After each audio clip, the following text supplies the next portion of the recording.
Šiandien tu išgirdai kažką, kas tau nepatinka. Įžeidė. Pažemino. Ir tu dabar iš visų jėgų bandai įrodyti savo tiesą. Pagalvo, kam tu ją įrodinėjai. Jeigu tu tam žmogui, tai jo nuomonės tu taip greit nepakeisi.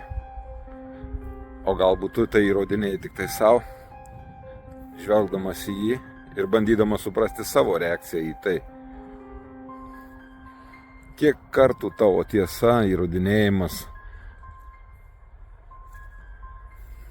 ieškojimas priežasčių kitame tau padėjo. Kiek kartų tu iš to turėjai naudos? Abejoju.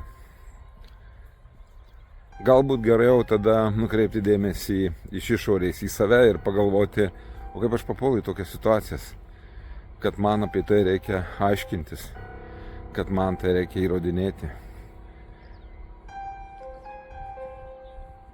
Kodėl man tai taip svarbu, kad kitas galvotų taip, kaip aš noriu? Ir kodėl aš be įrodytos tiesos jaučiuosi silpnas? Atsakyk savo į klausimus ir galbūt suprasi, kad laikas dirbti ne su kitu žmogum, o pradėti dirbti su savim.